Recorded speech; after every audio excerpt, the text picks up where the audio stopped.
So the topic today is the cause of afflictions.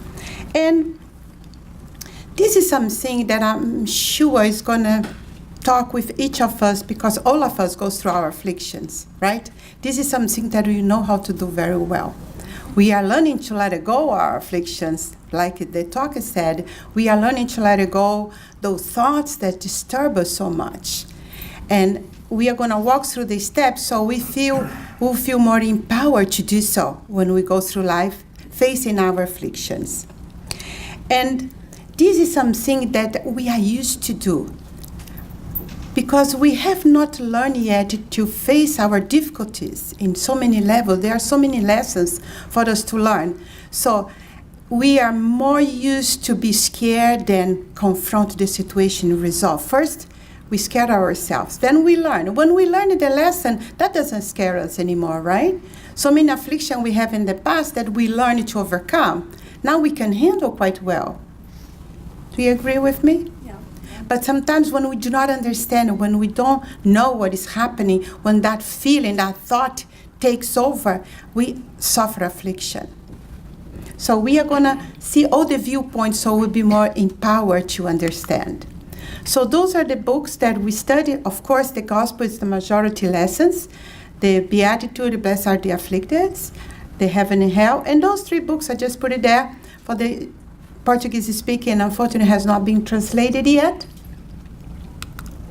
So if we look in the dictionary, a state of pain, suffering, distress, or agony, that's the description of affliction, means something that causes pain, causes suffering. But we are going to look the viewpoint and the spiritist understanding. Affliction will be then opportunities to readjustment before the law of God. Therefore, it is necessary to understand it and accept it as a valuable lesson.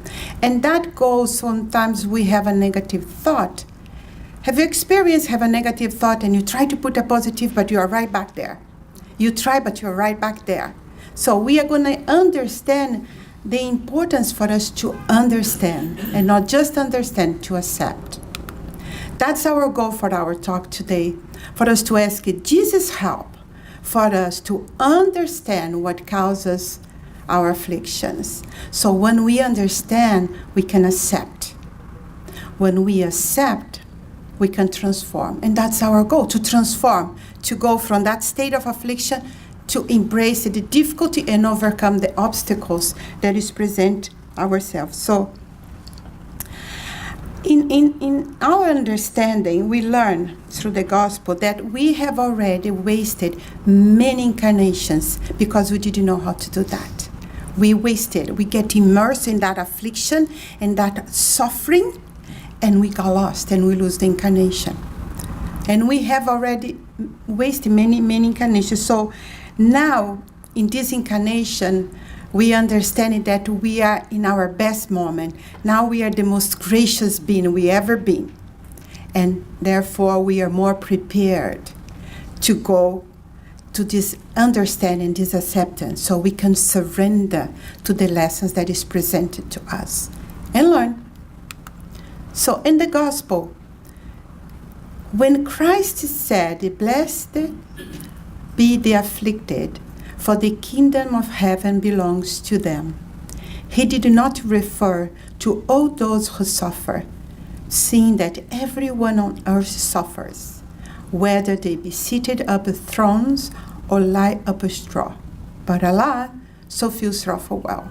So that's what we learn in the gospel. So sometimes when we are suffering in affliction, we think we are all us, right? We feel like, oh my God. But no, all of us, that's the purpose we are in this incarnation, to learn it, to let it go, those situations that we bring, that is in our tendencies, to transform that. That's the goal we are here. So we can learn how to love, how to create more peace in our life, how we can be altogether a more calm and serene being. That's our goal. But the gospel tells us so few suffer well. And they even say a mere handful understand that only trials which have been well supported can lead to the kingdom of God.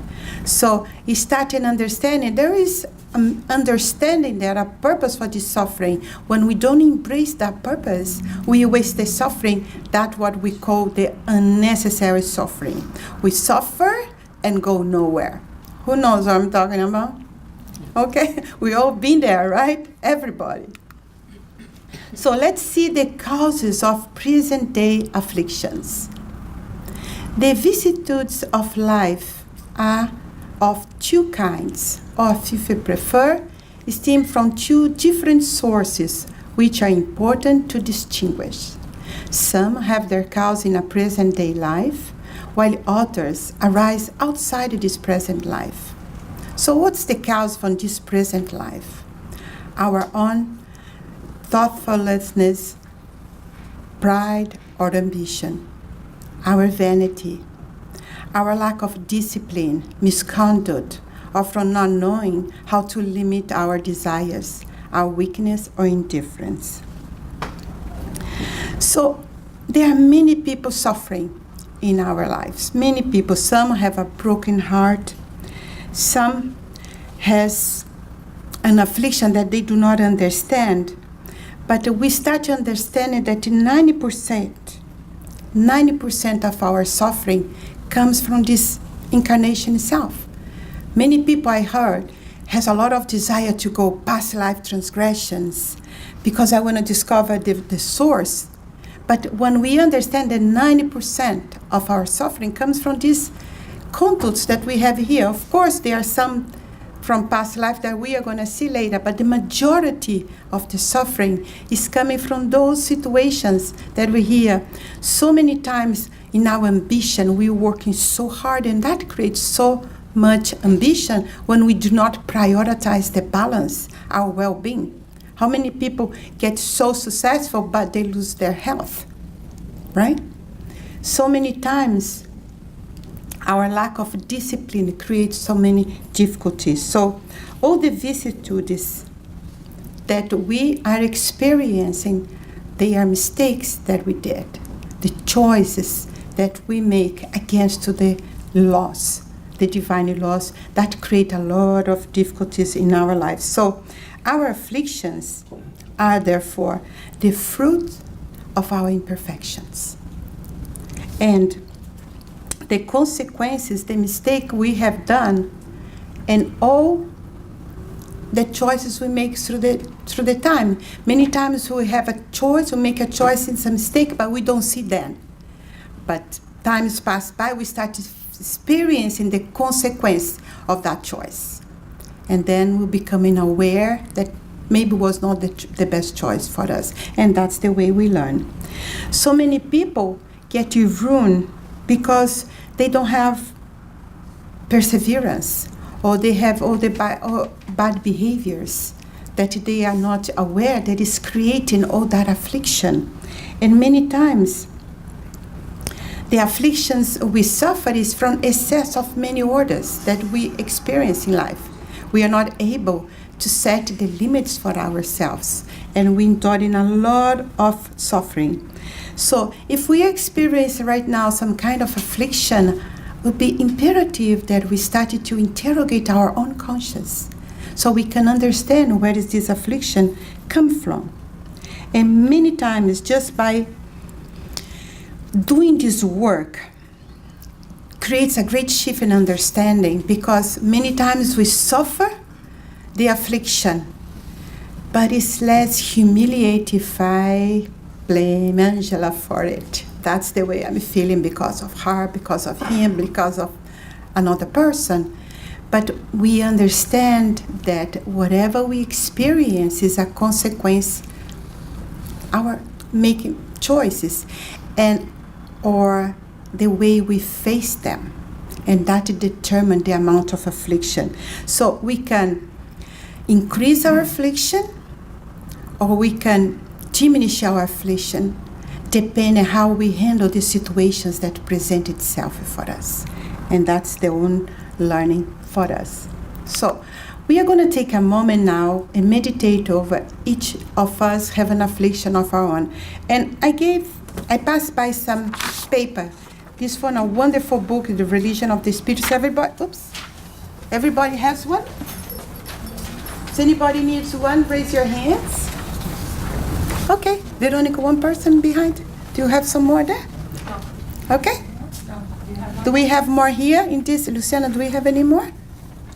Oh, okay. We can share with the buddies. Oh, there is one extra here if anybody needs. Okay?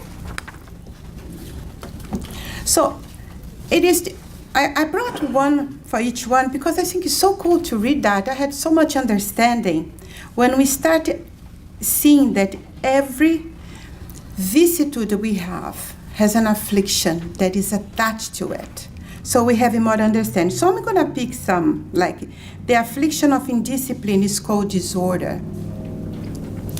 How many times we have so much trouble and affliction and suffering because we are unaware about our lack of discipline.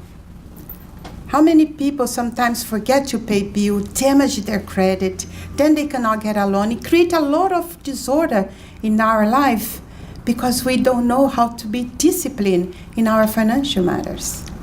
So when we look at each of them, maybe we can have a hint which area in our life that is creating affliction, which imperfection we needed to look at and resolve. For instance, the affliction of avarice is called misery.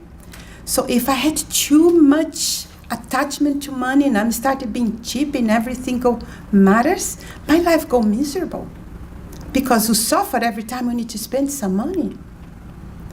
No matter how much money you have, the feeling in the body is like never enough. And that is a miserable way of living. When you feel that you cannot have enough, you're never enough. I cannot get enough. It is coming from scarcity. It's a miserable life. The affliction of jealousy is called despair. So being jealous and jealousy, it is a lot of suffering, create a lot of despair. Because in the core of this jealousy is like, I don't deserve to be loved. I don't believe. So I was watching if what the moment he's gonna go. Because in the bottom line, I don't feel that I deserve to be loved. There is no trust there. And that creates a lot of despair. If I go through life with that affliction that I'm not going to be loved, I'm not worth of being loving by someone. That creates a lot of despair. And the jealousy goes in an illusion of control. You stay with me, I don't want you to go anywhere, please don't leave me. That's the message behind that. That's a lot of misery. This affliction is a lot of misery. So when we look carefully in each of these, we learn a lot to spot what is the imperfection that might be creating some of my affliction and my suffering. It is a wonderful, wonderful meditation, a lovely way to question in our conscience, how can I integrate this? How can I understand this affliction so I can accept it? When we can accept it, we can transform. Because when we do not accept, we kind of resist it. And I can put 1,000 positive thoughts on top of it, eventually it's going to show up. Because that's the lesson, to be transformed and embrace and integrate, accept it, so we can surrender. Okay, that's the way I am. I'm in this. I don't have discipline. Let me see what I need to learn here. And that creates the energy, the encouragement to transform and to experience the next step. So this is the invitation for us to meditate over. So it's not to be, though, however, that all suffering in this world denotes the existence of determined shortcoming.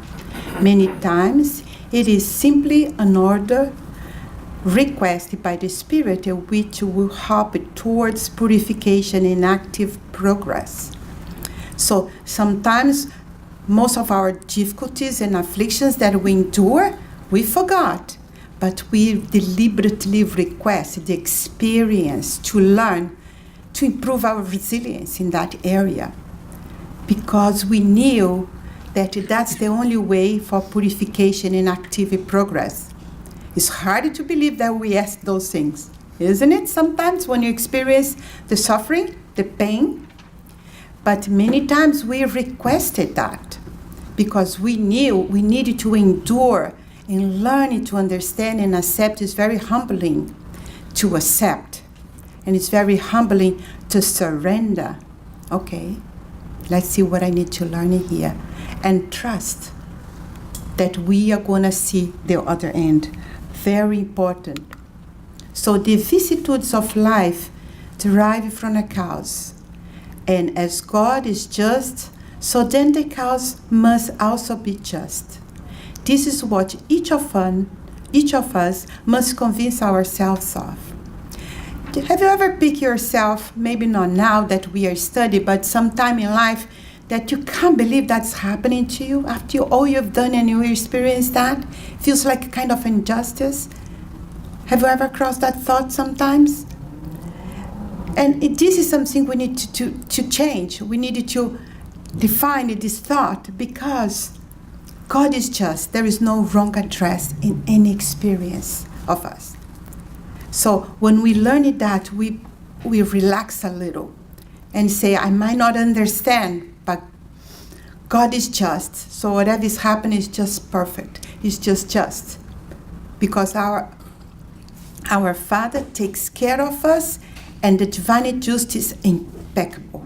There is no wrong address. Whether we like it or not, there is no wrong address. And the more we have this understanding, we let go this piece of us that is a little bit rebellious, that is hard to understand that I created that. We are very good and take ownership for the good things happen to us. I did it. Studying, I'm doing the right thing, I'm going to the center, I'm studying, I'm taking healing hands passes. So no wonder this is good. And many times in that moment we forget to thank God for the assistance He gave us. Because we like to say, oh, this is good, I created. It's my own merit. But when something goes really wrong, we still think it's an injustice with us. Still there is little piece of us that try to blame the government, the economy, friends, husband, child, job, boss. Then wake up, no, let me have a look on this one. But sometimes the first tendency is trying to blame others. But we are changing this way of looking life. Most of us are understanding this, understanding the loss, and we defy those thoughts because we know we are not there anymore. We know better. And of course, there are past causes of afflictions.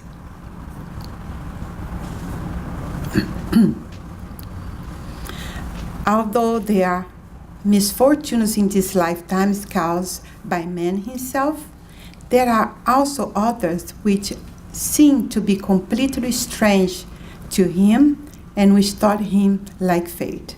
For instance, the loss of a loved one or a breadwinner of the family, accidents of which no amount of foresight could have prevented.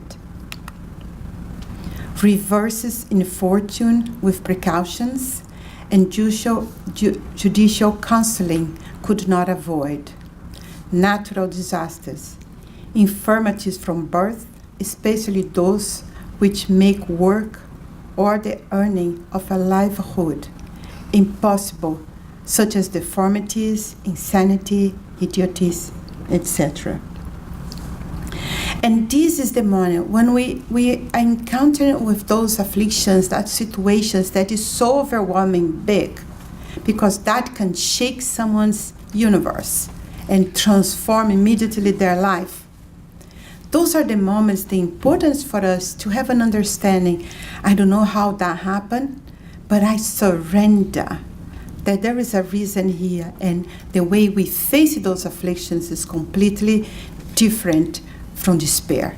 That's the difference when we handle the afflictions like that, with the confidence that God is just, so the cause must be just too. When we surrender to that, we are more empowered to handle the situation with be more aware of what we are doing, the choices. That's when we push the despair aside. And that's when we make a decision to accept in our heart, knowing you don't know how that was created, but it's still our responsibility. It was still an actions that we did sometime. So when we have that understanding, we have more consolation. And God in his mercifulness many times allowed us to go through dozens of incarnations until we improve like that here, so we can endure some of the afflictions that we need in order to transform and to evolve. He pressed pause in the mistakes we did in the past, because he doesn't want to give us any trials that is too heavy in our shoulder. If we need to take some responsibility for mistakes we've done in some past incarnation, when we are not prepared, it crashed us. God does not want us to crash. He wants us to successfully integrate our lessons and evolve as quick as we can. So he pressed pause and said, okay, let's put that in the back burner. Let this guy get his things together. Let him learn, let him come into a spirit center or any source of evolvement plan that he needs to empower himself enough to be able to look at and have the courage. Because in order for us to open the lesson that the trials present itself so we can eliminate that affliction for our life, we need courage. We need courage. And we need to trust in God and Jesus so we can look knowing that we are never alone. We always get help for us to integrate that. So every imperfection of the soul produces an inevitable share of suffering, and every good quality produces its own natural share of happiness. That's from the book Heaven and Hell. When we understand that, that's a lot of consolation for us, because it brings a lot of understanding, knowing that the amount of imperfections that I choose to keep is going to create inevitable share of suffering.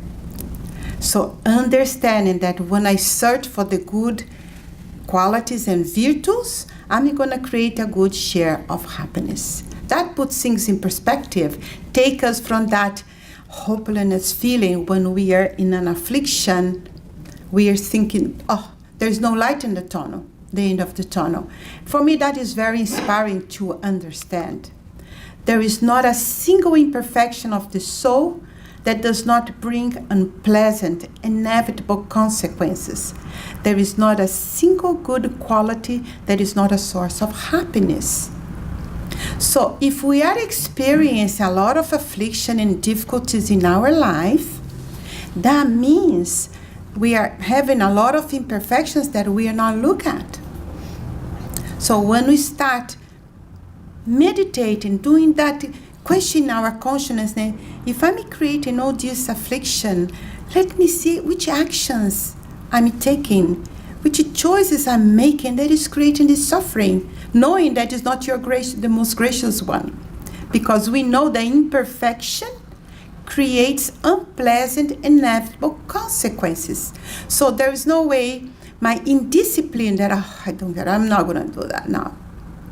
Do you know that you put behind, I'm not going to do that now. Forget about it. One day, on Monday. You know, and we keep repeating that. Eventually, this is going to have a consequence some way, somehow. So, and so when we learn, okay, I need to check and look at those things. What is my everyday actions that is creating this suffering? And the same way, when you experience, I'm going to dedicate my day to really practice a kind of virtue that I need. Because when we start to understand which imperfection, like the indiscipline, so we can wake up in the morning and say, today is the day, I'm going to pray, I'm going to do whatever it takes to be disciplined.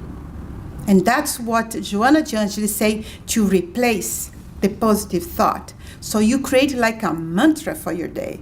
Today I'm going to do everything I can to be disciplined. And we pray, Every hour if it's necessary, every time the imperfection, the desire, the temptation comes in, you pray it again. Because in that chain of thoughts, you're going to experience a certain amount of discipline that's going to be encouraging to you. And you're going to have that feeling, wow, yeah, I did it a little bit. And next day it again, and next day again. And that way, we're going to diminish tremendously the amount of affliction the indiscipline brings to us, and we're going to experience some sort of certainty, calm, and well-being created for this good quality that we want to create in our life. So the sum of trials is thus proportional to the sum of imperfection, as that of joy is proportional to the sum of good qualities.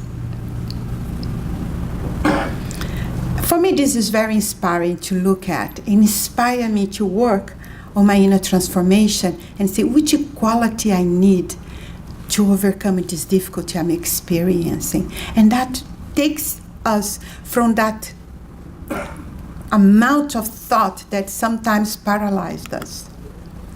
And when we in that heavy burden, that is a word of Joanna de Angelis, waiting for tomorrow when your day seems gloomy and terrifying. If pain seems unbearable, remember Jesus. Wait and trust. Come to me, all of you who are weary and load down with burns, and I'll give you rest.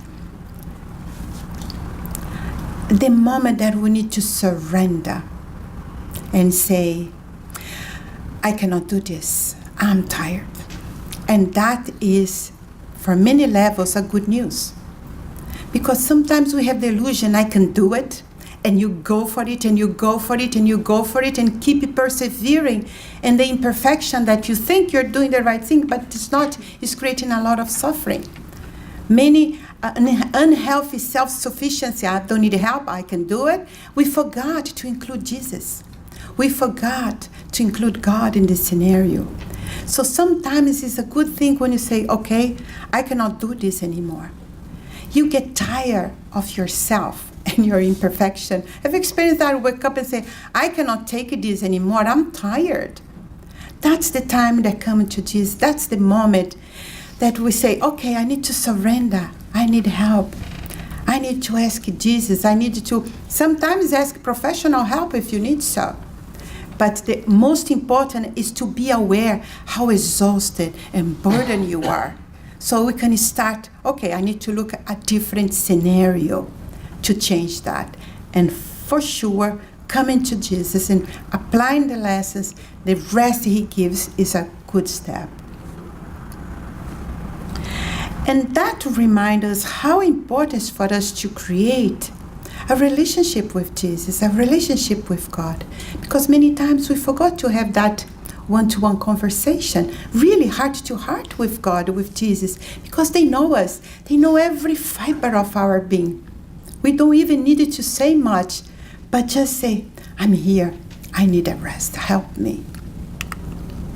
So when you reach a pain, cause, or unanswered, we need to try to rise above the circumstance. And that is repeating the gospel all along. There are moments like that when you are burned.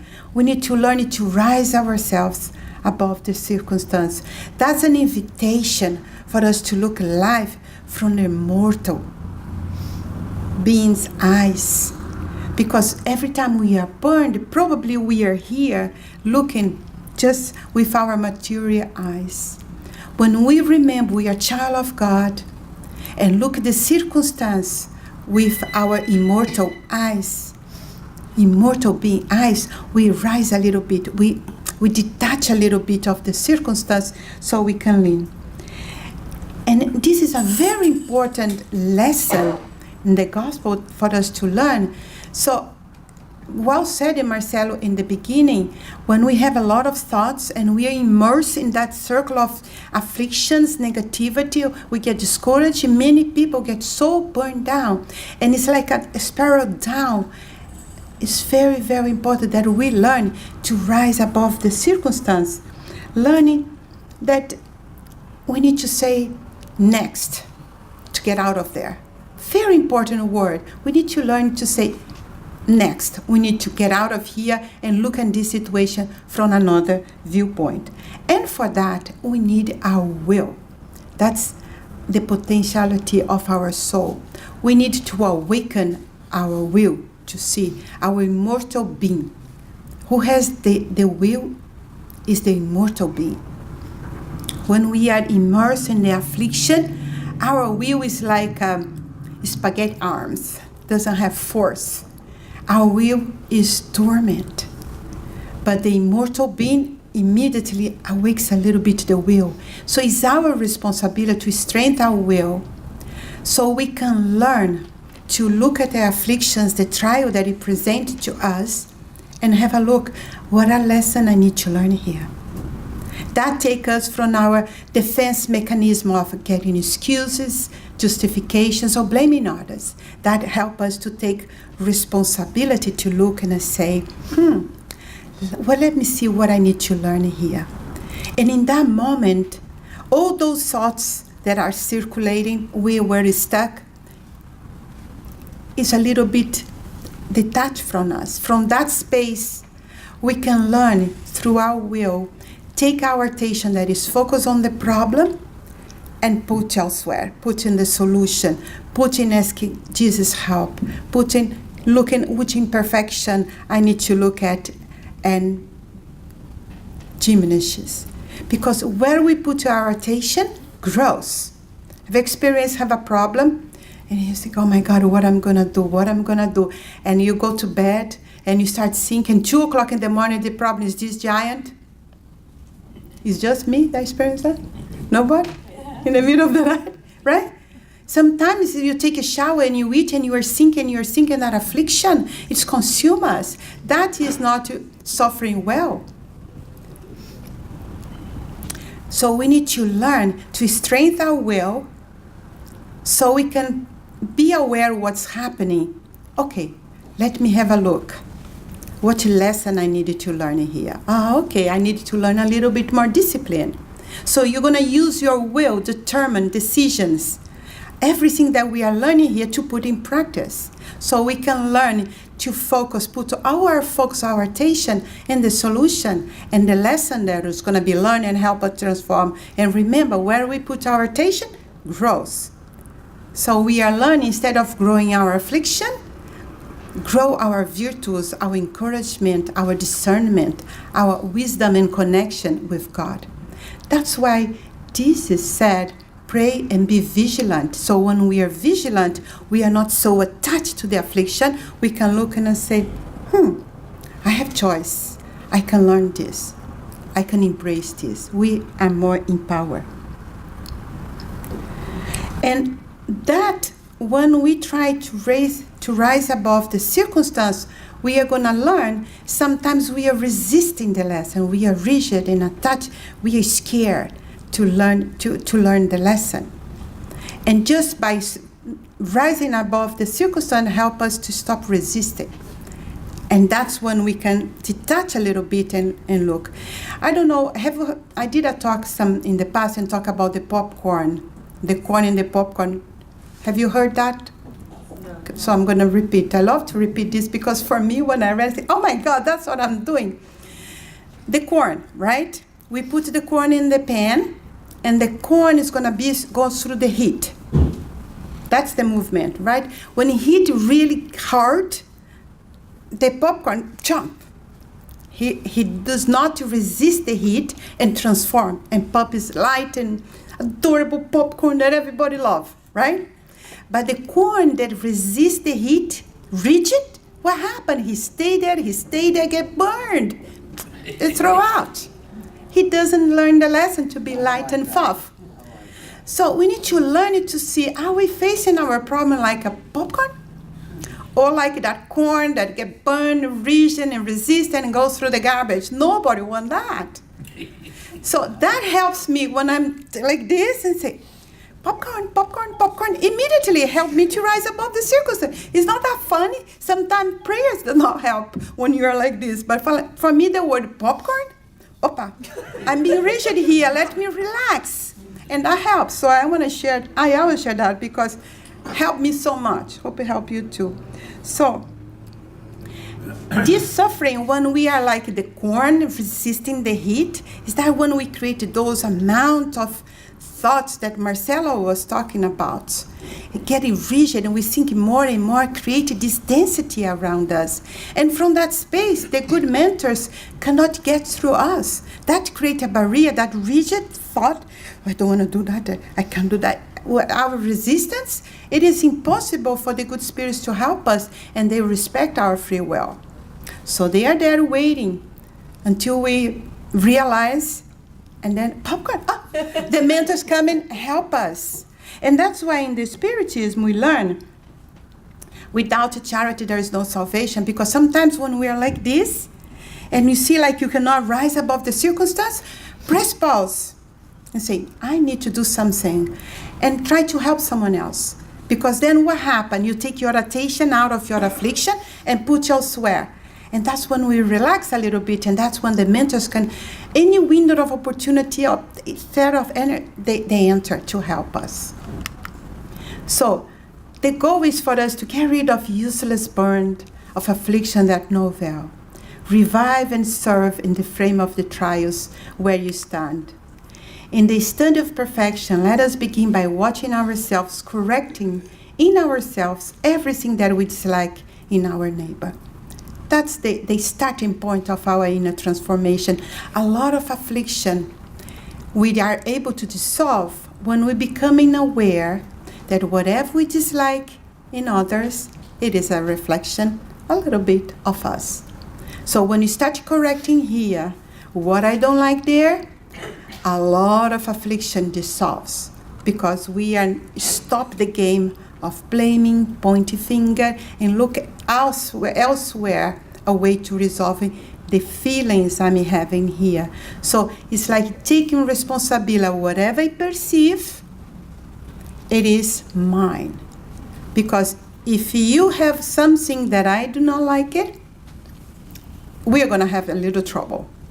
But if it's nothing to do with me, your little thing will not bug me. If it bugs me, information, there is something to do with me. So that helps us to eliminate a lot of afflictions. Moral renewal is a commitment for now, not for timely. Each time we postpone dignified actions for ourselves, circumstances become more complex and difficult. And I love this picture, and I use as often as I can, because we are always looking for the quick solution. Give me that pill that's going to take this pain away. Give me the healing. Oh, it's a healing, then I'll go. But the real moral renewal is by our studying, so we can understand. When we understand, oh, that's what it is. The imperfection is attached with consequences. So the suffering that I'm experiencing comes with imperfection, so I have choices now, what I'm going to do. So it's very important that we have this mode of renewal. And every time we postpone, I love that word, dignified actions for ourselves. When we take responsibility for what we experience in the affliction we experience, we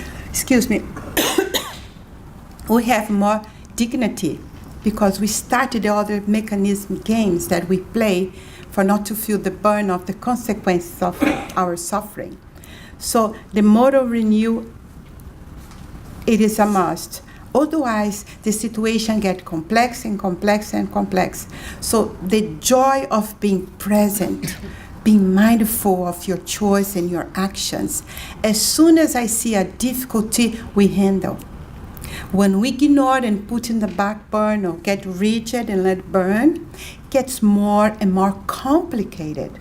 And sometimes most of us needed to be in a very high volume to see the problem. When we learn to pray and be vigilant, we can dissolve it as it comes. And that helps us in our moral renewal. So blessed are the afflicted, therefore, it might be also be translated, blessed are those who have the opportunity to prove their faith, their certainty, their perseverance, and that those that surrender to God. That's the the message for today, how much the gospel can help us to eliminate a lot of unnecessary suffering. And every situation that we need to suffer well, that means it's not apology for suffering, because we are going to all go through trials in this. That's the nature of our state of evolution. But educate us how to go through the suffering in a more productive way, with perseverance, certainty, and faith that we are not alone, that we are a sum of ourselves, and we have the courage, the consolation that we can transform what we experience for better. We don't need it to have unnecessary suffering. We need it to go through the experience with the courage of the mortal being, that what we experience, we are cleaning up our energy field, our perispirit, so we can live this incarnation, the most gracious beings we can go. So that's, I wish, a good work and meditation for all of us.